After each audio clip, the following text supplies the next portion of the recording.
Hello बच्चों, let's read the question first. Which one is correct. यहाँ पे पूछा गया इनमें से कौन सा करेक्ट स्टेटमेंट है, ये हमें यहाँ पे बताना है. तो यहाँ पे वेरियस कॉन्सेप्ट्स जो यूज किए गए हैं पहले वो देखते हैं कि कॉन्सेप्ट ये यूज किए जाएंगे. Bio magnification, eutrophication and nitrogen metal से कॉजिंग डिजीज. नाइट्रोजन से जो कॉजिंग डिजीज होता है वो. तो सबसे पहला फर्स्ट स्टेटमेंट हम देखेंगे. इन सभी को हम एक्सप्लेन भी करेंगे इनके स्टेटमेंट्स के साथ साथ ही.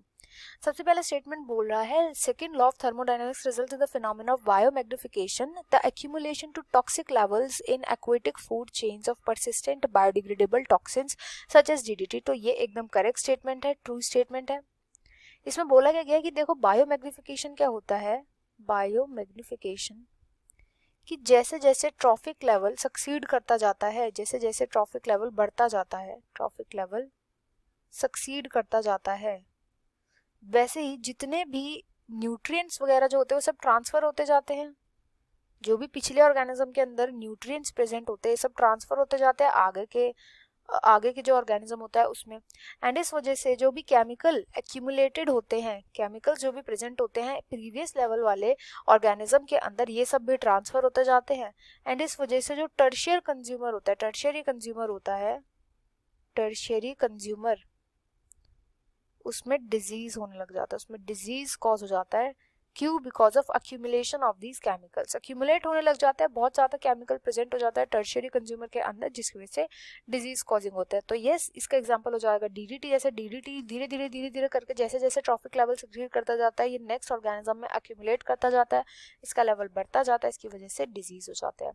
तो करेक्ट स्टेटमेंट है. सेकंड में बोला गया modern agricultural practices result in water pollution as nitrogenous fertiliser run off into surround fresh water ecosystem which can accelerate eutrophication. तो ये भी एक ट्रू स्टेटमेंट है.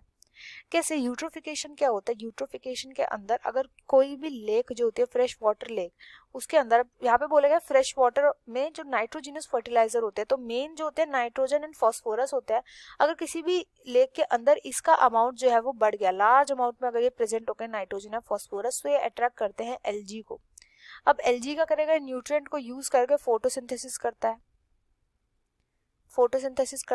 एंड हैबिटेबल बना देता है इस लेक को और दूसरे ऑर्गेनिज्म के लिए. जैसे कि हाई एक्वेटिक प्लांट्स आ जाएंगे, हाई प्लांट्स धीरे धीरे करके और प्लांट्स आने लग जाते हैं एंड ये लेक जो होती है ट्रांसफॉर्म हो जाती है इनटू लैंड. इसी प्रोसेस को हम बोलते हैं यूट्रोफिकेशन. तो यस, यूट्रोफिकेशन का जो एक बहुत बड़ा कॉज होता है वो होते हैं फर्टिलाइजर. तो ये ट्रू लिखा गया है यहाँ पे.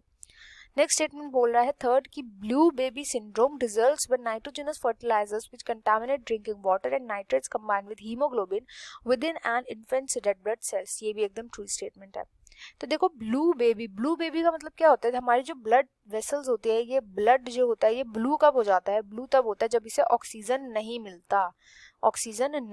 अब ऐसा क्यों होता है? ऐसा तब होता है जब नाइट्रोजन किसी वजह से हमारे ब्लड में एंटर कर जाता है. ब्लड में एंटर करने के बाद ही हीमोग्लोबिन से बाइंड कर जाता है एंड हीमोग्लोबिन देन आगे जाकर के ऑक्सीजन से बाइंड नहीं कर पाता. क्योंकि ऑक्सीजन से बाइंड नहीं कर पाता, इसलिए क्या होने लगता है? ब्लड जो होता है वो ब्लू डीऑक्सीजनेटेड होने लगता है एंड इसी को हम बोलते हैं ब्लू बेबी सिंड्रोम. तो yes, third statement is also correct. तो द राइट आंसर हो जाएगा option 4, all of the above. I hope you understood well. Best of luck and thank you.